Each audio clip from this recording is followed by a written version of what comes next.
Bienvenidos otra vez a nuestras conversaciones con FEDIAP, ya en este 2023, avanzando para encontrarnos con distintas personas. Ya no le gustó que le diga personalidad, bueno, ya lo vamos a conocer, con distintas personas que están vinculadas y comprometidas, como siempre les contamos a nuestros alumnos y a nuestros docentes, tanto con el quehacer agroindustrial, donde están ubicadas nuestras escuelas, pero también con el mundo de la educación. Y hoy vamos a encontrarnos con Horacio, que yo quiero que él se presente porque Horacio Nuabro es el coordinador de la Coalición por la Educación, que después vamos a hablar, pero a mí me interesa, como siempre hablamos con nuestros invitados, primero que puedan decantar un perfil con una pregunta casi filosófica, ¿no? ¿Quién es Horacio? ¿De dónde viene? ¿Cuál es su historia? Para que después podamos poder entender qué es lo que estamos haciendo, ¿no? Gracias ya por el tiempo. Bueno, no, al contrario, muchas gracias por la invitación y esa pregunta filosófica de quién es uno es lo que uno siempre se está preguntando y tratando de responder durante toda la vida, porque hay distintas etapas, distintos momentos. Recién escuché una persona le preguntaban por radio, usted estuvo en los 70 pero no es setentista. Y el tipo dijo, sí, yo era setentista en los 70, ahora soy del 2020. Y es así, uno debería ir, se espera que vaya cambiando de idea, ajustándose, como se dice, reinventándose en distintos momentos de la vida. Bueno, como respondiendo más en concreto a la pregunta, mi nombre es Horacio Moabro, tengo 65 años, soy contador público, abuelo, hincha de Boca, en ese orden, Ujú. y trabajé durante muchos años en la Asociación Cristiana de Jóvenes como director profesional. Después tuve un cambio más bien grande, pasé a tener una empresa metalúrgica, una fábrica de máquinas para gimnasios, cintas de trote, bicicletas, ese tipo de máquinas electrónicas para gimnasios, también durante muchos años. Eso exportamos, ganamos premios, pasamos buenos momentos, muy buenos, otros malos y otros que mejor no acordarse, como con los avatares de la situación económica en el país. Hace unos años salí de la actividad empresarial, logré vender, cerrar la empresa razonablemente y bueno, hablando con mis hijas, sí les decía, bueno, si alguno de ustedes quiere seguir con la empresa, hacemos una transición para que ustedes sigan, y si no, vendo la empresa porque no, esto no da para más. Entonces mis hijas me decían, bueno, ¿y qué vas a hacer? No tengo idea de lo que vamos a hacer, pero no me voy a aburrir seguro. Y ahí se formando una idea de hacer algo que sea un tercio del tiempo, algo lucrativo para poder seguir funcionando, la ¿Mm? economía personal y familiar, otro tercio del tiempo algo recreativo, que después puedo contarle un poco. En este caso, yo soy jugador de Scrabble a nivel Sí, sí, sí, uno de los mejores competitivo. del mundo, no de la Argentina, eso ya también vamos a saberlo. Bueno, es verdad. Y el tercer tiempo, al hacer algo, algo solidario, comunitario, participativo. Y más o menos, si viene una idea así, la división del tiempo no era arbitraria, se fue dando sin querer hacerlo estrictamente de a tercios, pero más o menos se fue dando. Y bueno, acá estamos, tratando de hacer distintas cosas en distintos ámbitos, que todo dan distintos tipos de satisfacciones también, ¿no? Por supuesto, siempre hay momentos difíciles y problemas para resolver, si no, no es una cosa paradisíaca. También estamos en la Argentina, pero bueno, tratando de aportar y pasar buenos momentos, sobre todo con gente valiosa y con amigos que se fueron armando a través del tiempo. Solo vamos a entrar en un minuto ya a hablar meramente de la cuestión de educación, que es lo que a nosotros nos interesa, nos apasiona, nos preocupa, pero aquel joven Horacio de cuando todavía estaba en la secundaria, ¿qué mirada, qué era lo que aspiraba o qué era lo que soñaba en un futuro inmediato? Porque cuando uno es joven, lo inmediato trata de vivirlo plenamente y lo inmediato por ahí lo va pensando, ¿no? Es decir, bueno, ahora se van dando mucho más rápido las cosas que quizás en nuestra juventud, en nuestra adolescencia, ¿no? Sí, interesante. Yo hice una escuela secundaria en el Colegio Carlos Pellegrini de Buenos Aires, el colegio universitario con orientación comercial, y desde esa época tenía intención de ser contador, siguiendo los pasos de mi padre, mi tío y otras generaciones familiares. También quise ser periodista deportivo un tiempo porque todo lo deportivo me interesaba, la parte estadística deportiva, todo eso me sigue gustando, aunque lo de ser periodista deportivo quedó de lado, pero me sigue gustando.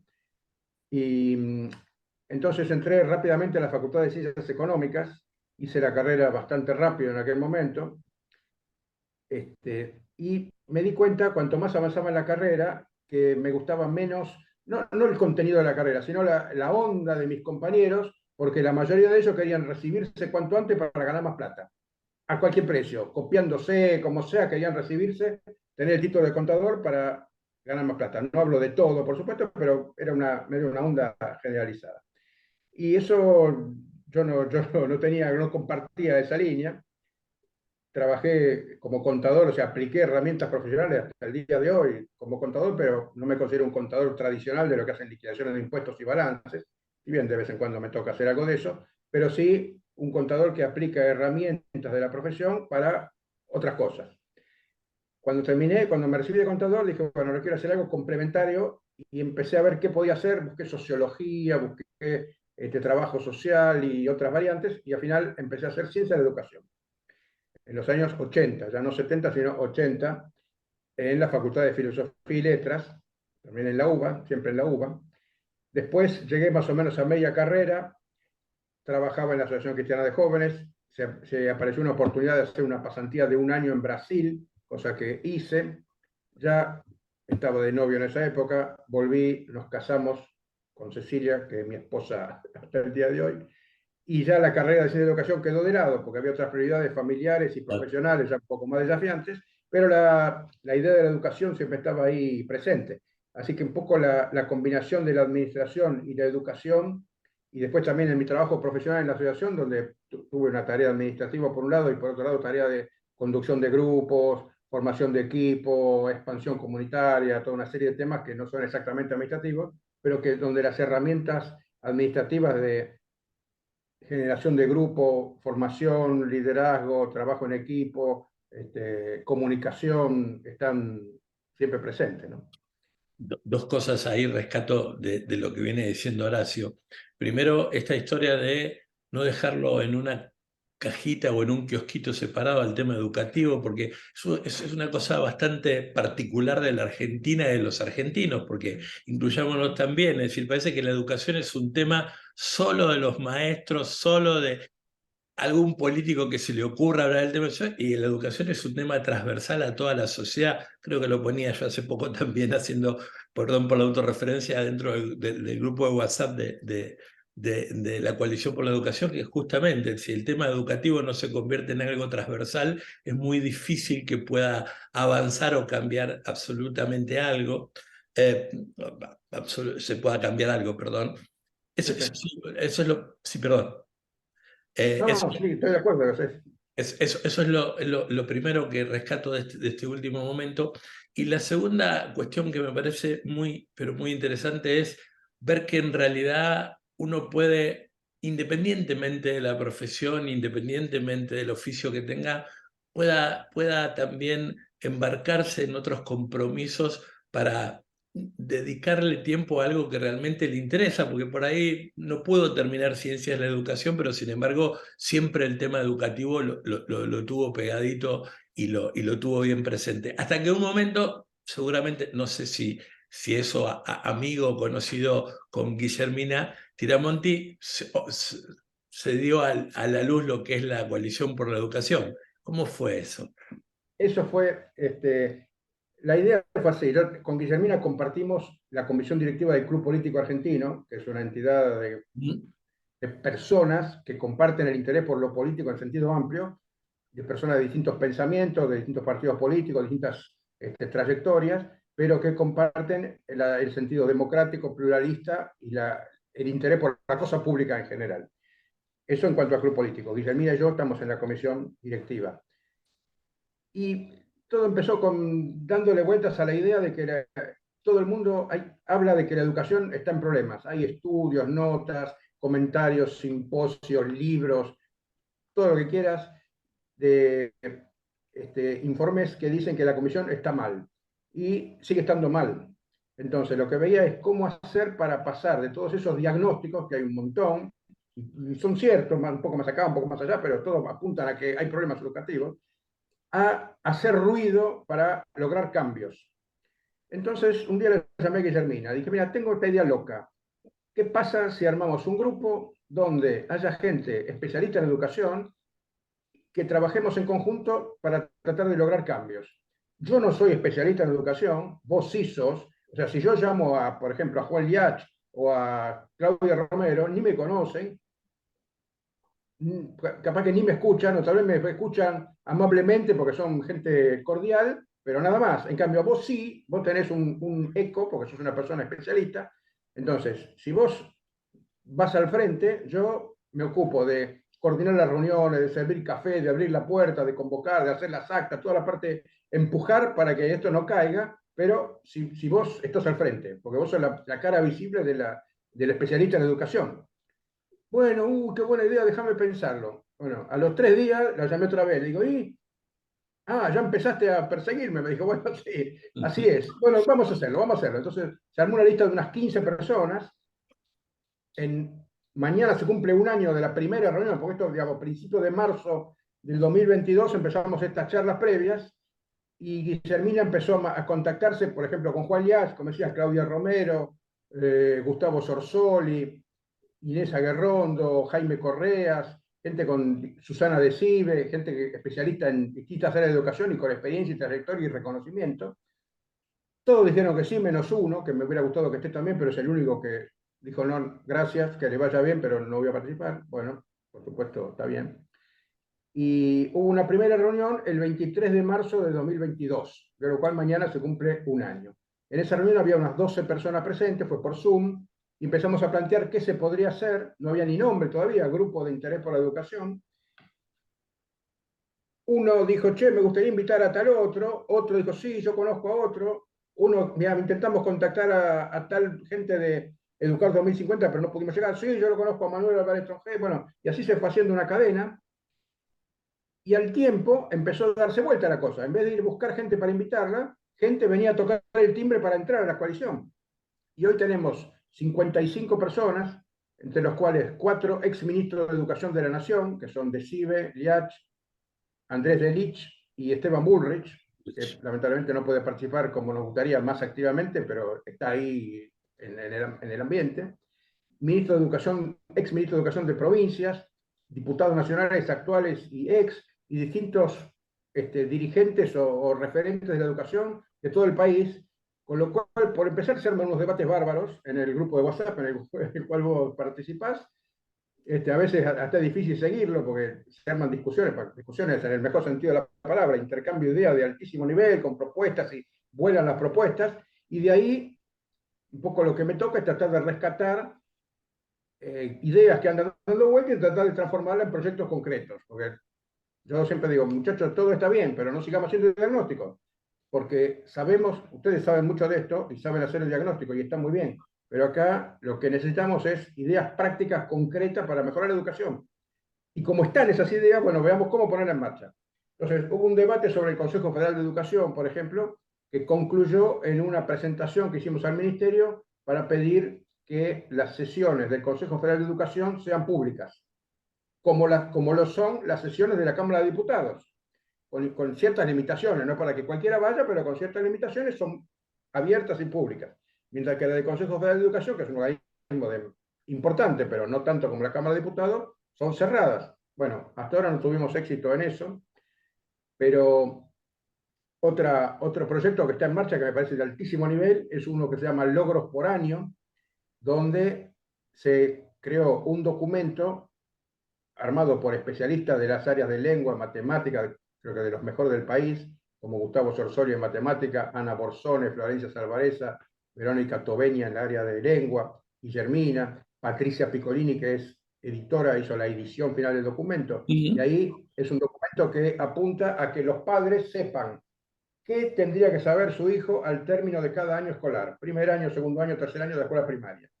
Su hijo sabe hacer estas cuentas, sabe hacer este tipo de oraciones, sabe hacer esta redacción. Bueno, si no sabe, insista, porque algo está pasando. Si sabe esto, es lo mínimo que debería saber.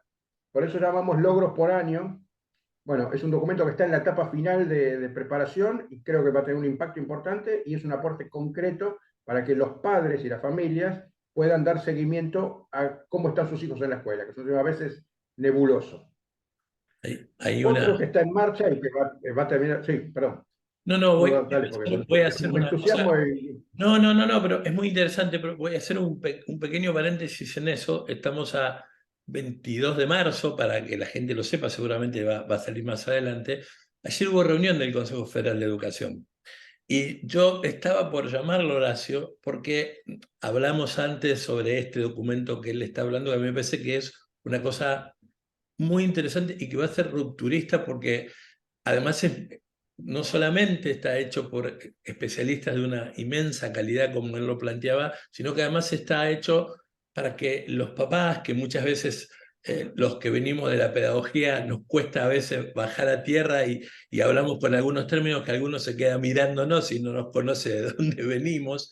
eh, Me parece que va a ser muy importante. Pero hay una cosa rara que pasó ayer, fue la reunión se hizo en el Cabildo de Buenos Aires y la que hoy debería ser, o que por su cargo es la viceministra de Educación de la Nación, Silvina Virs, presentó un documento muy parecido a eso. Yo no sé si lo sabía, Horacio. No, todavía No, no pude acceder al documento, por más que uno tenga algunos amigos todavía ahí adentro, pero presentó un documento referido a cuáles son los logros mínimos que tienen que tener los alumnos de la escuela primaria. Eh, y yo, en realidad, más allá de esa sonrisa que Horacio tiene, no solo se le refleja la sonrisa, sino los ojos, como a muchas personas que uno que conoce con el tiempo, me parece que esto tiene que ver con ese ruido que había que hacer. A mí, sinceramente, me parece que hay que hacer con ese ruido, porque hay temas como el educativo que si uno no sacude el árbol, no mueve, es muy difícil que se plantee. Ahora cierro el paréntesis y volvemos con el otro proyecto y seguimos hablando de este tema. no, Sí, no, muy bien, y la verdad no sabía eso y me alegra mucho porque la verdad no es una cuestión de mérito que el documento tenga la firma de la coalición o lo que sea, sino que realmente un poco el origen de esto, y me agarro de una frase que usaba Padres Organizados, que es otro grupo que está muy activo y se ujú, integró rápidamente a la coalición.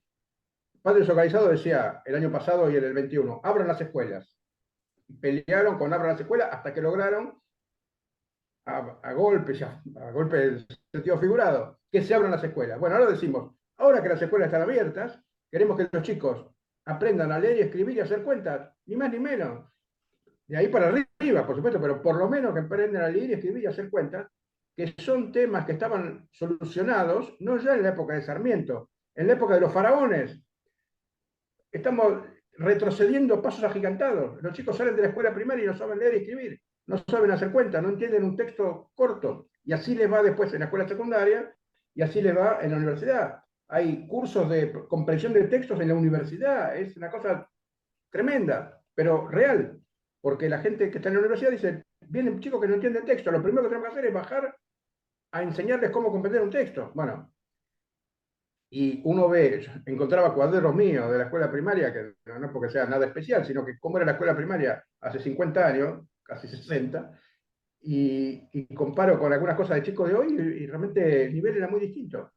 Entonces, volver a cosas que ya están inventadas. Cómo enseñar a leer a un chico no es una cosa que haya que inventar. Ya hay gente que sabe hacerlo y cuando se usan esos métodos funcionan. Entonces, ¿para qué cambiar de métodos cuando son cosas que funcionan? Bueno, así que eso fue uno de los primeros movimientos. No queremos apropiarnos de ninguna iniciativa, sino simplemente que lograr que eso llegue a la escuela y que los chicos aprendan a leer y escribir.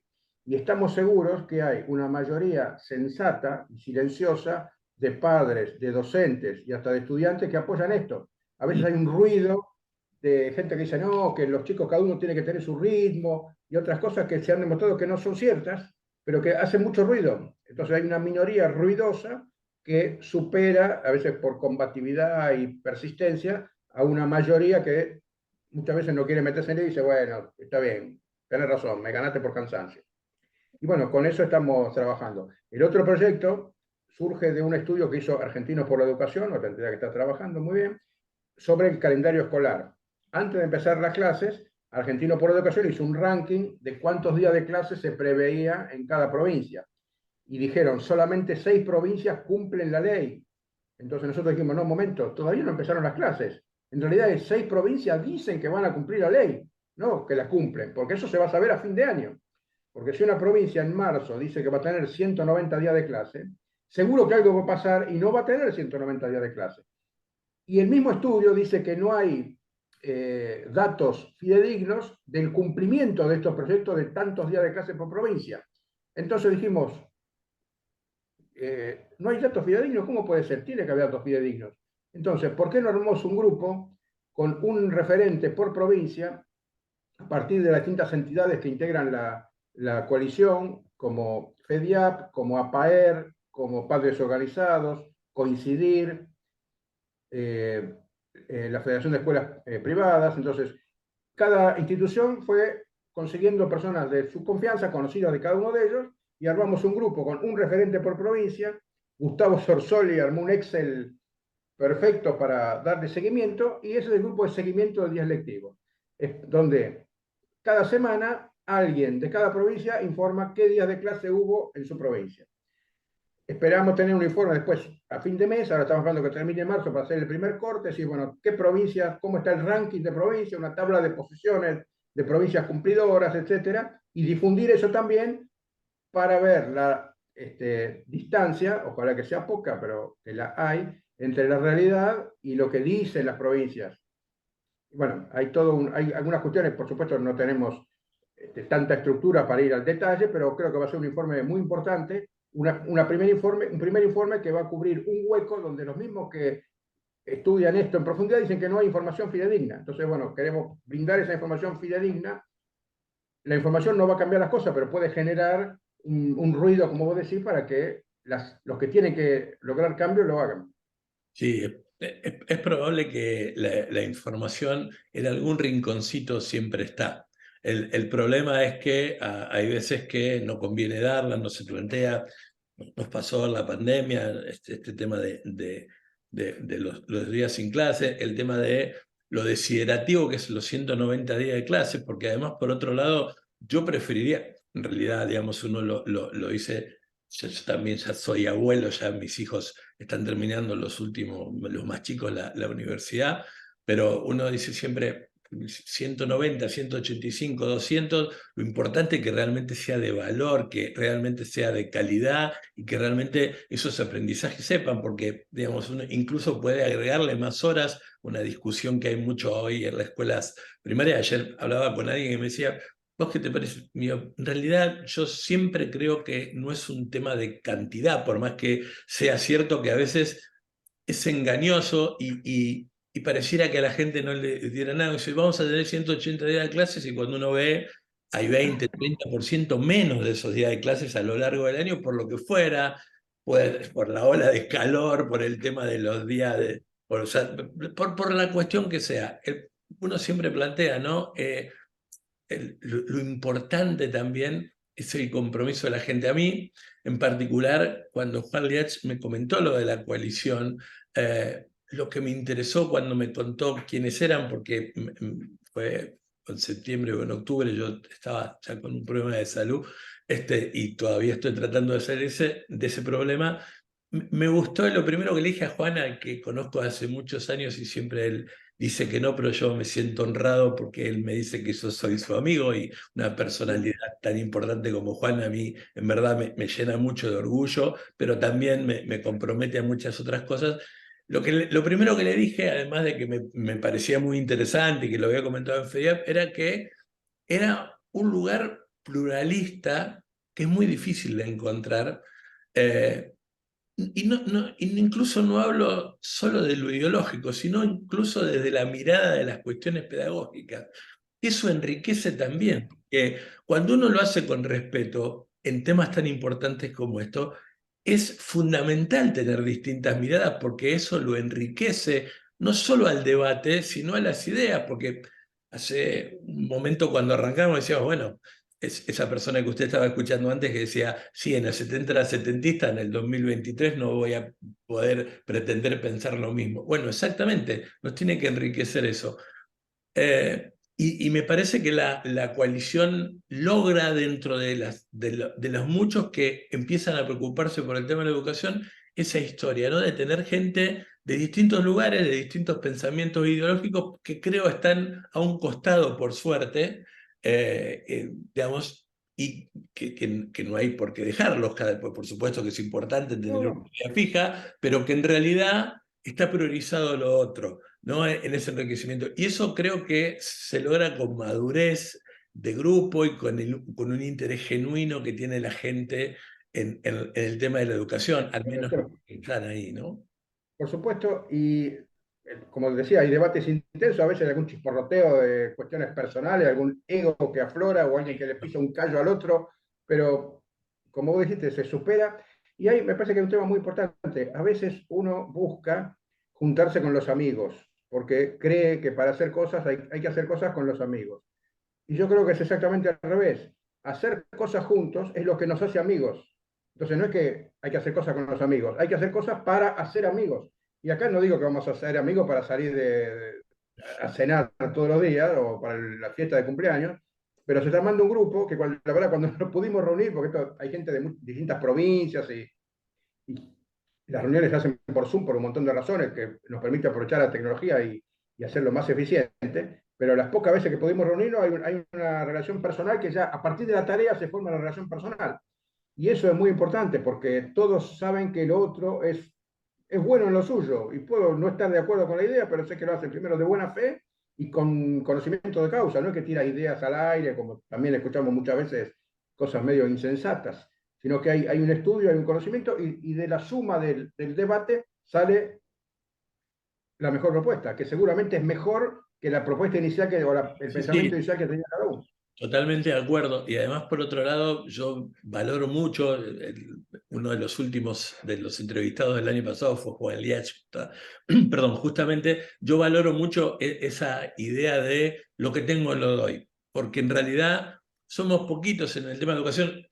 No quiero ser corporativo, pero lo sesgo más y lo pongo en el tema de la educación agropecuaria. Nosotros siempre decimos, somos la hermanita chiquita, la modalidad que tiene menos Sí, escuelas en el país, la que menos se ve porque están más lejos, están en el campo, pero sí, también el tema educativo es cierto que no somos muchos y que en realidad a mí me parece un valor agregado muy importante que todo el mundo permanentemente, a mí a veces por la misma tarea diaria mía, más allá de que esté jubilado de mi actividad, sigo estando como director ejecutivo de FEDIAP, me cuesta a veces, y también veo que otros repiten en la coalición, ver porque hay mucha gente que permanentemente va aportando material y eso es de una humildad, pero también de una amplitud de criterio y no solamente de la mente abierta, sino de un corazón que se brinda a decir, bueno, yo tengo este estudio, tengo esto, bueno, acá está, lo podemos ver, lo tienen todos los lugares, es decir, eso no se encuentra en todos lados. Y a mí me parece que eso le da un valor agregado, como lo dije hace unos minutos, le da un valor agregado al grupo, porque en realidad eso enriquece mucho más, porque uno tiene otras herramientas para ver, otros lugares para conocer, otras miradas para también poder compartir.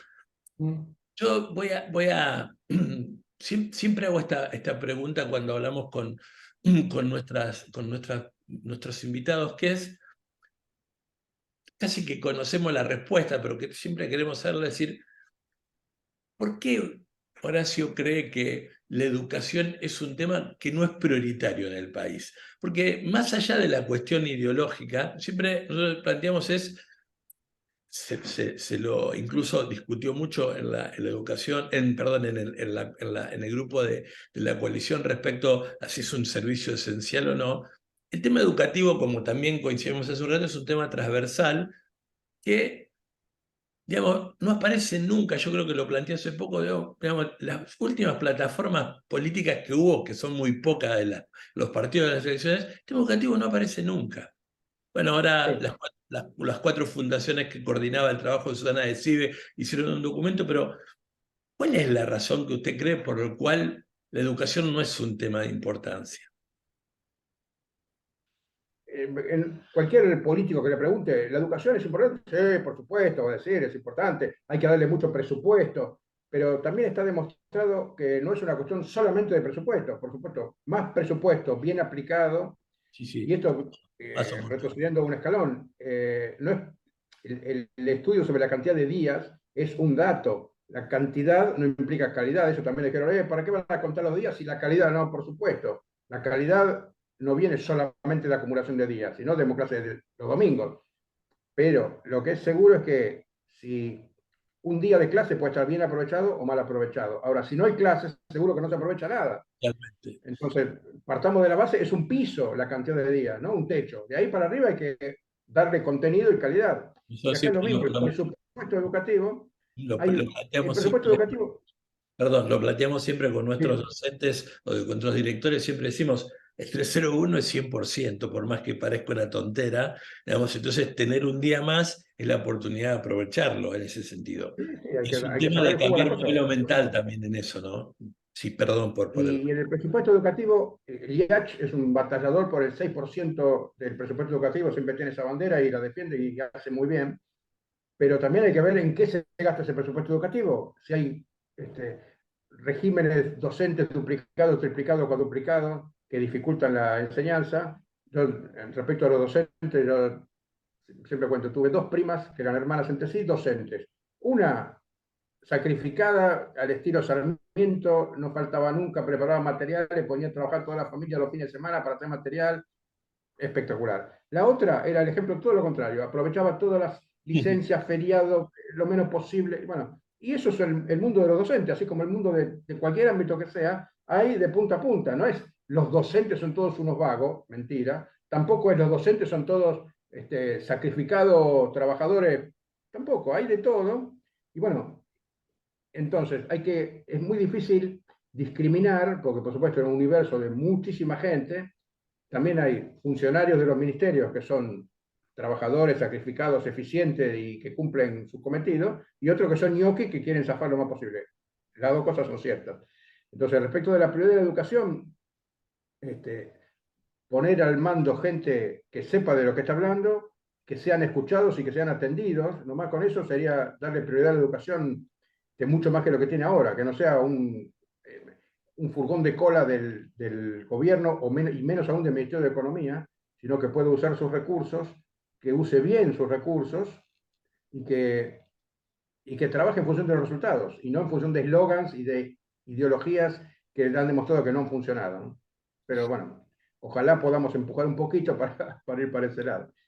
Y Muchas además gracias. hay una complejidad adicional que es el Ministerio de Educación de la Nación tiene poco manejo real sobre el funcionamiento de la educación en cada una de las Lo provincias. que pasa es Entonces, que si hay un ministro provincial eficiente y piola, como hemos visto algunos, es una cosa. Si el ministro es un burócrata más, es muy distinto. En Formosa, el ministro de Educación es el ex secretario ministro de del... Agricultura de la Nación. O sea, que pasó a ser ministro de Educación, de la Agricultura a la Educación. Y bueno, ejemplos como eso hay muchos, así como hay de buenos ministros en otras provincias. No, no, sí, en Argentina tenemos esa posibilidad de ser secretario de Energía Atómica y después ministro de Salud sin problemas. Eso, tenemos una capacidad media rara para elegir nuestros funcionarios. Eh, Muchos de los que ven estas entrevistas son chicos de 17 y 18 años que están terminando la escuela secundaria y que con un título, algunos intentarán ingresar al mundo del trabajo, otros intentarán buscar un estudio superior y otros todavía están dando vuelta. Horacio, con 65 años, ¿qué es lo que cree que pudo en algún momento de aquellos primeros sueños lograr y qué es lo que no, por un lado, porque ya también es abuelo y entonces seguramente aspira a cosas para las nietas, ¿no? Creo, son al menos Uno y uno, uno y uno uno. y uno, uno Una y uno. nieta y un varón. Ah, no, yo son dos niñas, las mías, y están lejos, muy lejos, en Estados Unidos. Por un lado eso, ¿no? Es decir, qué era lo que miraba, aspiraba cuando estaba saliendo de la secundaria y qué cree lo que logró, y qué sueño tratando de cerrar los ojos, total, todavía soñar no tiene, todavía IVA, ¿no? ¿Qué sueño tiene para el país a través de la educación y de las cosas que hace? Porque no solamente es juntar a la gente, hacer las actas, armar el Zoom, es comprometerse, es insistir, a mí me parece una acción muy loable. Así que, ¿cuáles son esas dos cuestiones? ¿No? Repito, ¿qué sueños tenía aquel muchachito que salía del Carlos Pellegrini y si hoy más o menos lo puedo cumplir? ¿Y qué hoy él cree que deberían ser los sueños o qué aspira, digamos, teniendo como horizonte los nietos con las próximas generaciones? Sí, gracias. Yo no puedo menos que estar contento con el recorrido, aunque realmente era muy difícil pensar qué recorrido iba a ser, y mirando para atrás, 40 y pico, el año que viene cumplimos 50 años, estamos hablando con algunos compañeros, 50 años de Gastón del Pellegrini, o sea, de esos sueños. El país cambió, el mundo cambió, cada uno de nosotros, por supuesto, cambió, y es difícil marcar un camino y después cumplirlo. Hay un montón de cosas que van apareciendo, algunos obstáculos, algunos atajos que permiten pasar a otras situaciones. Y yo creo que lo principal, el mayor orgullo tal vez ha sido poder estar actualizado y atento a lo que pasa y tratar de ir respondiendo a las necesidades en cada momento. Esto es por ahí medio abstracto, pero creo que es así, ¿no? Yo no pensaba en ser contador y dedicarme toda la vida a ser contador, sino que, bueno, tal como se fue dando, fui cambiando de actividades, de interés, hasta vivimos un tiempo en Rosario, un tiempo en Uruguay, un tiempo en Brasil, pudimos viajar, pudimos ver otras culturas, otras organizaciones, en distintos ámbitos.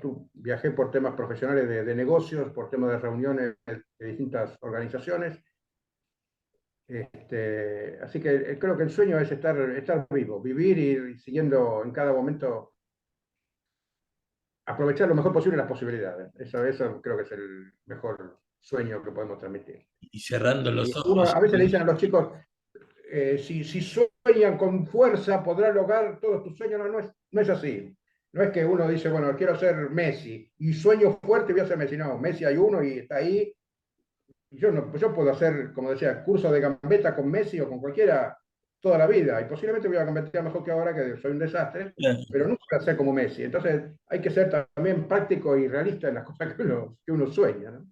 Y hablando de soñar, ¿cuál es Y, la no- Argentina que y uno para el sueña para su futuro, futuro, ¿no? Para sus creo nietos. que no voy a ser poco original en esto. Un país en el cual cada uno pueda esforzarse y que su esfuerzo y una ayuda para equilibrar lo mejor posible las oportunidades, no la línea de llegada, sino la línea de partida, y que después el resultado dependa en gran parte del propio esfuerzo. Porque yo le digo a mis hijos, dije a mis hijas, ahora cuando el momento oportuno todavía no, pero se lo voy a decir a mi nieto también, el esfuerzo no garantiza el resultado, porque a veces uno se esfuerza y no logra el resultado. Lo que sí es seguro es que sin esfuerzo le va a ir mal. Esa parte no hay ninguna duda. Entonces, hay que trabajar para que cada uno, que el esfuerzo que cada uno invierte pueda ver el resultado lo mejor posible en función de ese esfuerzo y no depender de otras ayudas externas. Hace un tiempo estaba, una anécdota rápida, estábamos en una reunión de una cámara y vino el presidente de la Federación de Cámaras y contaba la historia, él era de la Federación del Calzado, de cómo su abuelo, mis dos abuelos, uno tano y uno gallego, tenían zapatería. Después empezaron a hacer zapatos y bueno, ahí empezó el tema y yo tengo una fábrica de zapatos, el nieto de esta generación. Y le digo, espera, te voy a hacer una pregunta. ¿Tu abuelo Tano y tu abuelo Gallego nunca tuvieron problemas, sinsabores, crisis? Y me miró como diciendo, ¿qué está diciendo? Obviamente tuvieron todo eso. Ok. Y cuando tuvieron esos problemas, ¿qué hacían? ¿Trabajaban el doble o salían a protestar, a hacer un piquete a la calle? Y todo lo que estaba en la reunión empezaron a reírse, no, y se rompían todo y trabajaban el doble para salir del problema, y bueno, y así fue. Y ahora vos tenés una fábrica de zapatos. Si no hubiera sido así, por ahí comían todos los días, pero no sé, no se puede construir un país en base solamente a la protesta y a esperar la beneficencia de otro lado. De acuerdo. Hacer. Una última pregunta que siempre hacemos medio con trampa con el tema de la educación y antes que termine, porque estamos teniendo tiempo, vamos a hablar del tema del Scrabble. Pero una pregunta que siempre le hacemos porque sobre todo a aquellas personas que están interesadas en el mundo de lo educativo es ¿qué piensas sobre la cuestión de la tecnología? Por dos razones, ¿no? Por un lado, cada vez hay más avances tecnológicos. Hace poco la coalición tuvo también ahí todo un tema respecto al tema, a la cuestión de la inteligencia artificial y a los chats inteligentes que contestaban preguntas. Pero, digamos, ¿qué es lo que creen que la tecnología puede ayudar? Porque, ¿por qué pregunto esto? Ahí va la segunda parte. Porque justamente en ese avance tan violento a veces o tan dinámico, para no poner un término que quizás no corresponda, de la tecnología, los chicos son mucho más avanzados que nosotros, pueden manejar mucho mejor que nosotros los mayores y que y que sus docentes algunas herramientas tecnológicas. Entonces, ¿qué piensa Horacio respecto al tema de la tecnología usada en la educación? Sí.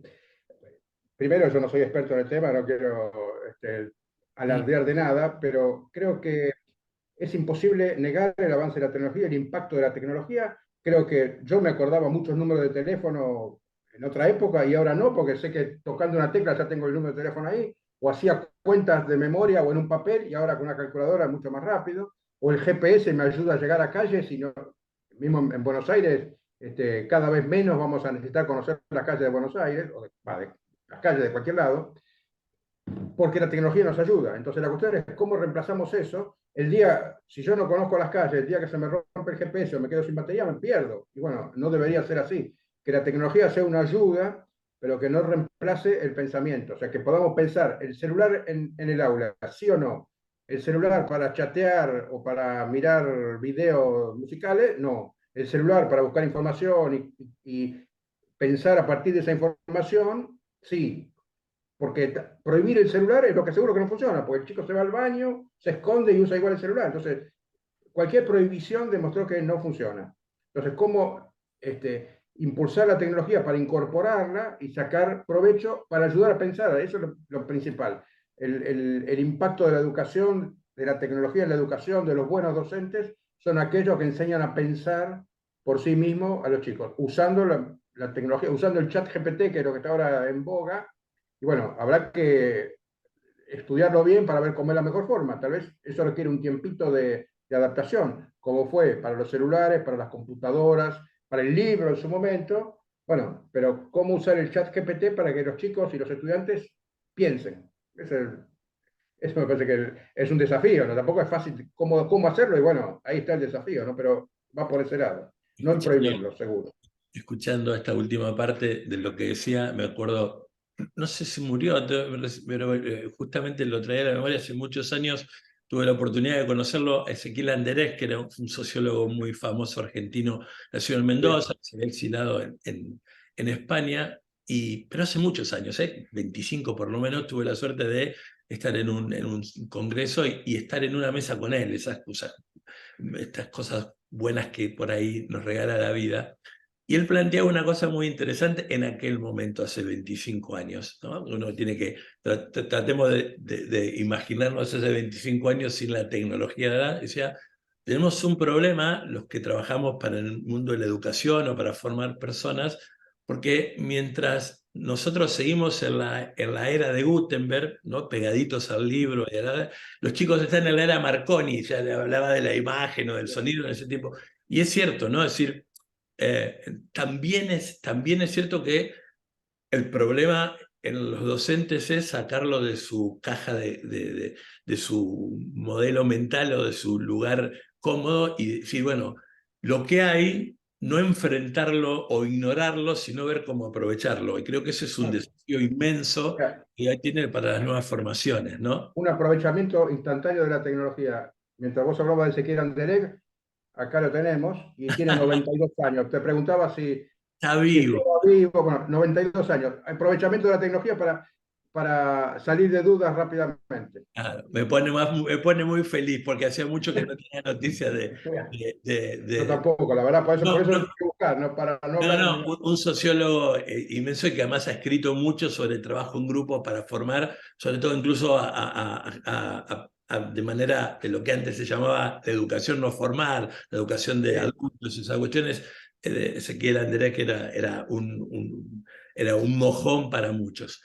Se nos va terminando el tiempo, pero y voy a hablar desde la más absoluta ignorancia, y si no es el término, pido mil perdones.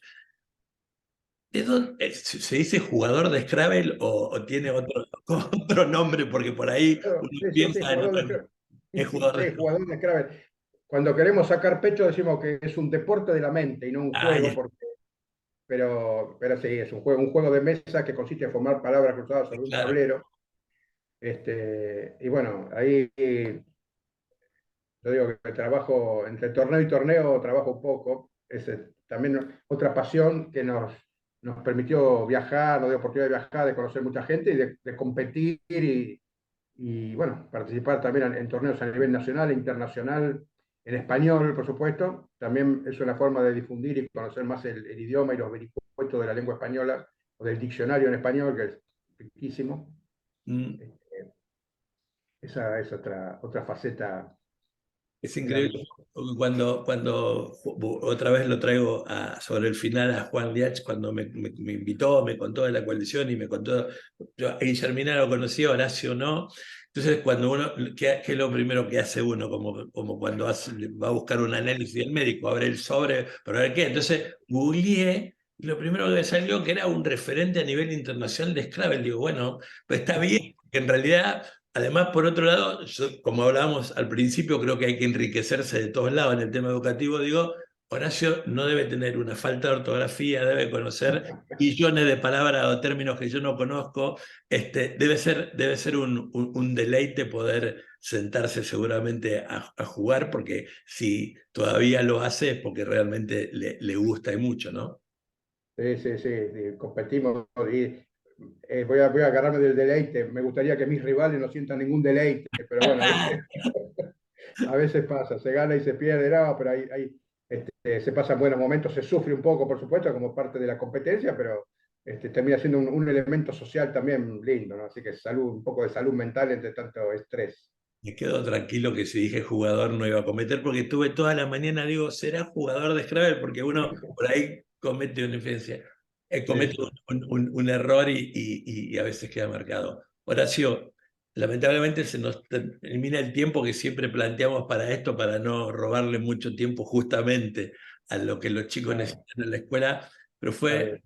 muy rica la charla, y quiero decir personalmente, pero también en FEDIA, porque bueno, esta noche, por ejemplo, tenemos una reunión que tenemos que armar, estamos en la segunda corte de la primer diplomatura que se hace en Latinoamérica sobre educación secundaria agropecuaria, que lo estamos haciendo con la Facultad de Agronomía de la UBA, que Mm. está llevando la vida, pero bueno, nos pone muy feliz que haya mucha gente. Por eso a veces los jueves es imposible plantear, porque los jueves es donde coordinamos el equipo de la Ah, diplomatura para trabajar, que arranca en abril.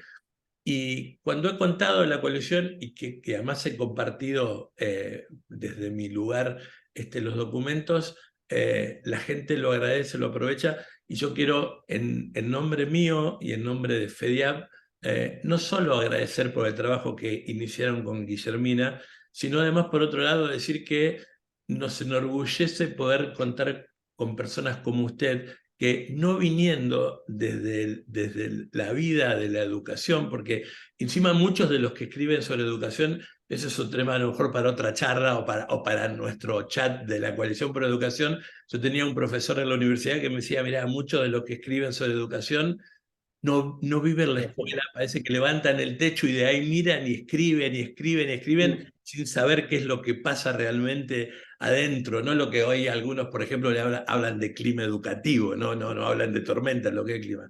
Pero no, quiero decir que nos enorgullece tener personas como usted que, viniendo quizás, como dicen ahora los chicos de otro palo, está preocupado porque el tema educativo no solamente produzca ruido, sino que además haya cambios, porque no lo vamos a aprovechar ni usted ni yo. Seguramente sus nietas, seguramente nuestros hijos y nuestros nietos podrán tener una Argentina que nosotros soñamos y que lamentablemente no la vivimos. Así que permítanos felicitarnos claro. por su labor, felicitarlo por su labor y agradecerle este tiempo.